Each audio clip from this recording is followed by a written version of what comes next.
Olá pessoas, tudo bom? Hoje é dia da gente conversar sobre este moço aqui, o Karl Marx. Portanto, a nossa aula ela vai dialogar com duas grandes áreas de saber do nosso interesse, que é a filosofia e a sociologia. Isso sem falar, obviamente, da história, que foi um campo de enorme interesse para o Marx, bem como a economia e outras áreas de saber. Nas aulas de sociologia, a gente se ocupou em trabalhar os clássicos. A gente começou ali trabalhando os utilitaristas, os positivistas, utilitaristas como Jeremy Bentham, positivistas como Auguste Comte e Emile Durkheim. Trabalhamos o Weber também e mobilizamos algumas categorias fundamentais, conceito de ação social, conceito de fato social. E a gente iria começar, antes desse problema aí envolvido com o coronavírus, a gente ia começar a falar do Karl Marx. E não ocorreu essa oportunidade. Em algumas turmas ocorreu a discussão apenas iniciária, introdutória, então o vídeo de hoje é voltado a isso.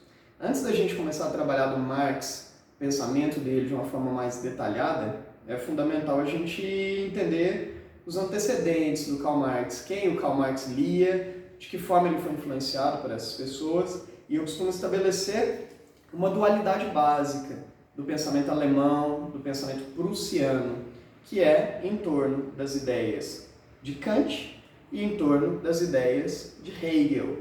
Kant, sem dúvida, foi o grande intelectual do iluminismo ali na Prússia, né? Immanuel Kant, filósofo do século XVIII.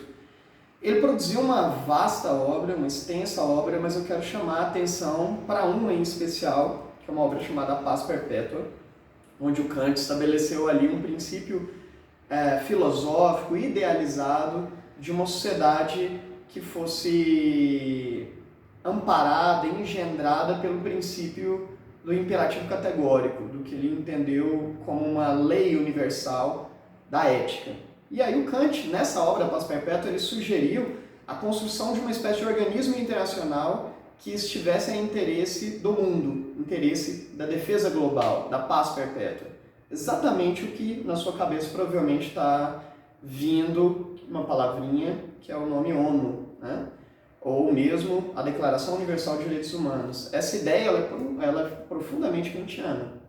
Pois bem, a ideia do Kant era pensar uma filosofia idealista onde se estabeleça um projeto universalista de formação ética, onde as pessoas sejam guiadas pelo dever da razão e não pelas inclinações afetivas, pessoais, subjetivas, em tomadas de decisões virtuosas, em tomadas de decisões éticas. Em outras palavras, importa mais para o Kant entender as motivações da sua ação do que a sua própria ação, né? O que importa é entender o que te levou a agir daquela maneira, se aquela ação foi ou não virtuosa. Pois bem, a gente vai falar mais disso no futuro quando a nossa aula for exclusivamente dedicada ao Kant. Mas esse cara, no século XVIII, acabou por influenciar um outro filósofo do século XIX, que eu também vou reservar uma aula específica para ele, que é o Hegel, filósofo prussiano também do século XIX, só que anterior ao Karl Marx. O Hegel estabeleceu numa obra que eu vou trazer em aula, mostrar para vocês, chamada Fenomenologia do Espírito. Essa obra foi decisiva no pensamento do Karl Marx, do jovem Marx, né? Lá, o Hegel propôs o que ele chamou de idealismo histórico dialético.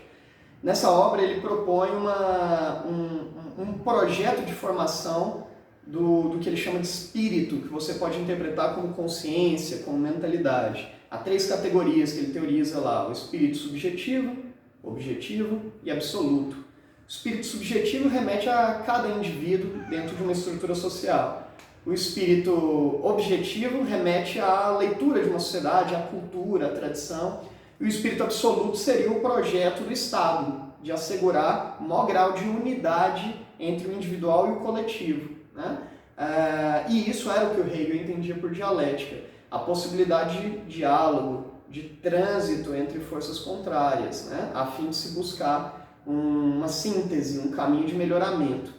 O Marx, Karl Marx, quando ele escreveu este livro aqui, Manuscritos Econômicos Filosóficos, ele era bastante jovem e, embora estabelecesse lá uma crítica às estruturas da sociedade capitalista, essa crítica ainda estava recheada de elementos idealistas e de um idealismo hegeliano, né? Já quando ele escreve uma obra, por exemplo, como essa, A Ideologia Alemã, ele já está passando por um processo de transformação, de maturação, onde ele critica as ideias idealistas, né? Metafísicas, transcendentais demais, e fundamenta a base do que conhecemos pela engrenagem do pensamento do Marx, que é o materialismo histórico dialético.